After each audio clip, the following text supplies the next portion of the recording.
oh my God, I don't even know who I am or what my life would be without you.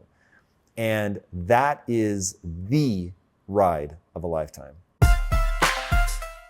Hey everybody, welcome to another episode of Relationship Theory. I am here with my wife, Lisa Bilyeu, the most amazing woman I've ever encountered in my life. And today we are going to be talking about whether relationships should be work or if they should just be chemistry. Is this woman amazing? And that's what we're all coasting on? Or has she become amazing through a bunch of hard work? And with that, what's our question? All right. How much should one work on their relationship and how much should there be chemistry? That's interesting. So that's a slight variation on where I thought we were going. So to me, the answer is yes. You should absolutely work on your relationship nonstop, constantly, every day, forever. And it should be the most enjoyable endeavor of your life because you should only be in a relationship with somebody with whom you have chemistry. Now, chemistry will change over time, and it goes from like that red hot drug-like, this is like that sort of physical thing into that becomes one of the gears that you have. And recognizing that the joy of a long relationship is that you end up with all these different gears that you can shift in from I'm crumbling emotionally and I need support. I have just had this amazing victory and to share it with you and to be in that moment with you makes it tenfold. There is just, hey, I have a question about life and I need somebody that might have an insight. There is hot, fiery chemistry. There's all of it. And as you see the way that nature plays this extraordinary trick where you go from this one gear of yo, you're hot, to oh my God, I don't even know who I am or what my life would be without you. And that is the ride of a lifetime. So to me, it's both. You don't get that broad set unless you're willing to grind the gears, make mistakes, figure it out, work together to, I don't know how this became a car analogy, but work to figure out how to drive that. And where are we going? And how are we going to get there? And what kind of car do we want to drive? You know what I mean? What color should the upholstery be? So it's all of that stuff. It's part of the fun. It can be a total pain in the ass. There are a number of hours that we have spent having conversations I think neither of us wanted to have because they make you feel emotions you don't want to feel or they're tedious, but oh my God, are they rewarding? It's like the same thing when we've spoken recently about love not being enough. It's kind of like the same thing with chemistry. It's oh God, it was a quote of yours. I so want to remember it. It's something like, love is needed, but it's not. I wish I'd thought of this. It's necessary, but not sufficient. It's not your quote. No, it's very old. So yeah, love is necessary, just not sufficient. And that's how I feel about chemistry. I do think it's, at least for myself, and I can only speak for myself, 100% I would need chemistry. And we had the chemistry when we first met. And like you said, the chemistry has changed and evolved over time. But literally, what was it last week? I had said to you after, so I was like, we were in a meeting or something, and I was just staring at you. I'm like, he's so fucking handsome. Oh my God, I want to jump his bones right now. After 19 years of marriage. Now, is that the chemistry? Is that the work? Is that the chemistry and the work? Is that both combined? I think so. Because we had chemistry when we first met, but we work very hard to maintain the chemistry, to maintain our relationship, to maintain our closeness, the trust, the compatibility, all these things go into me feeling more chemistry, right? When I trust you in your, or if just things like that, when you develop certain things and bonds in the relationship, I find that to be added chemistry, if that makes sense. It does make sense. That's a maybe more female perspective than it is for guys. The big insight, and I know I've said it on the show before and I'll say it 1,000 more times because it's so powerful, that for women, you have to have trust in order to have an orgasm. And obviously that's not strictly true, but as a general rule. And I just thought, oh my God, that's what a powerful insight. Even if it's only sort of directionally accurate, that so doesn't play into the male psyche that I just thought, whoa, what a breakthrough. Which is interesting because yes, with my ex, I wasn't able to. And then I met you and I was. And I mean, you know, my ex was a horrible human being. So take that for what it's worth. Yeah, that I find utterly fascinating. A key insight that I hope other people will be able to use to their advantage. As we think about putting in work, I think people have to like reframe what that idea is, because there's just negative connotations around that.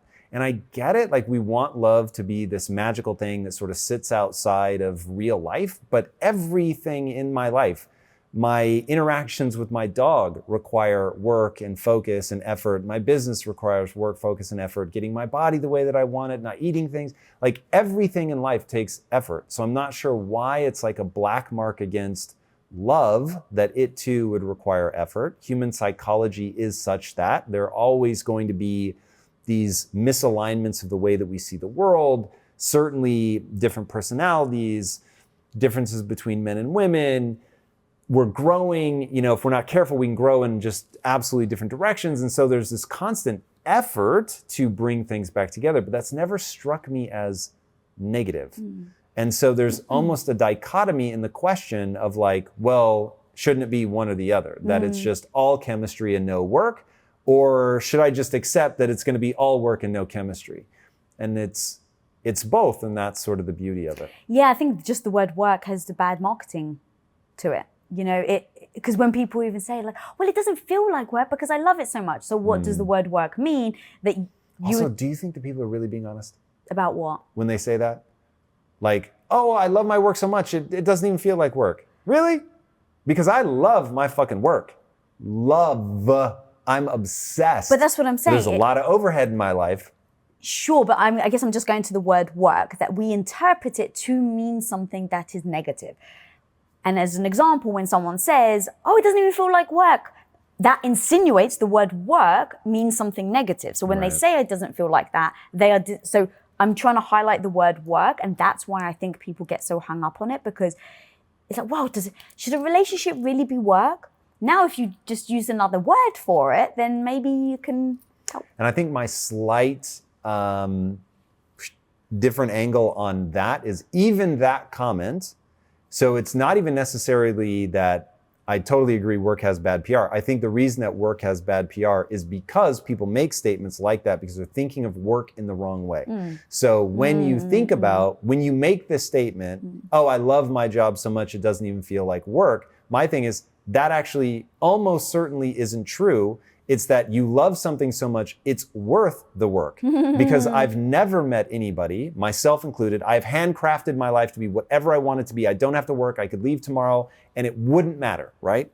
So even in that position, I still do a lot of things that Jeff Bezos would call overhead, things that I don't like, because they are unavoidable. To get to that nugget of thing that you love, you have to put in the energy and the effort. So I'm saying even a comment like that is blinding people to what is true. When you love something and it gives and gives and gives to your life, like our marriage, that's the thing that's worth the most amount of work, because you end up getting all of this. In fact, to your point about work having just bad PR, if I switch it and say it's worth the most effort, you're putting in effort, then I hope people go, oh yeah, that makes sense. For it to continue to give me these rewards, all I have to do is put in effort? Like that seems very smart. Now, of course, we get into the second law of thermodynamics, which says everything moves towards chaos. That is truly a law of physics. So that means if stars and cells and all of that move towards chaos, we know that a relationship being made of those things will also move towards chaos. And therefore, the only way to get it back on track is to pour energy into the system. So yeah, people need to get psychologically really comfortable. It's not bad, you're not broken, it's not like other people. Because I think that might be underlying some of this. They have some idea in their head that everybody's Instagram, like, it didn't require any effort. Look at them. For them, it's easy. For us, it's hard. We're doing something wrong. And it just is the nature of any intricate dynamic system to require energy. Yeah, I don't know about you, but that's one of the reasons I love this show so much. Obviously, I get to hang out with you, my favorite person on the planet. But like, I don't ever want to be that surface, like, oh my God, look how lucky they are. It's like, oh my God, you know how much work it's been for me and you to be together for this long and be this happy, and to come, through, people not believing in our marriage, to having to, me move countries, to being from different religions, different backgrounds, my dad, not wanting you to marry me, to just everything we've done, business partners for the last, 12 years. It's like, none of that has been easy, but it's been worth the effort. And that is where it comes to. Is it worth it? Is it worth the effort? And who was it? You actually interviewed someone that basically, oh God, they said something like they'd gone to a therapist, a family therapist, because they were considering divorce. And the therapist said to him, well, if you want a happy relationship, you're going to have to work on some relationship. So is this the one that's worth the effort? And I love that so much, because if you actually can stand back and say, I really do want to have a wonderful relationship, if you can just make that statement, great, then acknowledge it's going to take effort. And now the question is, who do you want to put that effort to? I love that. So powerful. So powerful. And then another thing, actually, and just one more other guest that really hit me, Sarah Jakes Roberts. She said she's worked so much on herself, her self-esteem. And so now when she went to start dating again, she was looking at the other person and said, is this person worth taking the time and relationship I have with myself? Because it's not going to be easy. It's hard to, right? Dude, homie, It's hard to work on yourself. That is the question that everybody has to ask themselves, because relationships are a compromise. And maybe I'm saying this because I really find joy in being by myself and all that. Like, my marriage has to always be better than that. And that is, ironically, it's quite an easy equation to work out, but you have to get a lot of other things right. But that's a great question. Shout out to Sarah Jakes Roberts. Yeah. Word. All right, boys and girls, there it is. It's going to be both. You want chemistry. You want somebody that you just catch out of the corner of your eye and you're super stoked to see them. You can feel that heat, that bond. But to keep that and to get in, where you have all the different gears that you can shift into in a long relationship, you're going to have to put in that energy. And that might be a more neutral way to think about it. Things are bound to sort of go off the rails and go in different directions, and it just takes that energy to keep it corralled, keep it pointing in the same direction. And so don't be afraid to put that in. It doesn't mean anything is broken. If you haven't already, be sure to subscribe. And until next time, my friends, build a beautiful relationship. Peace out.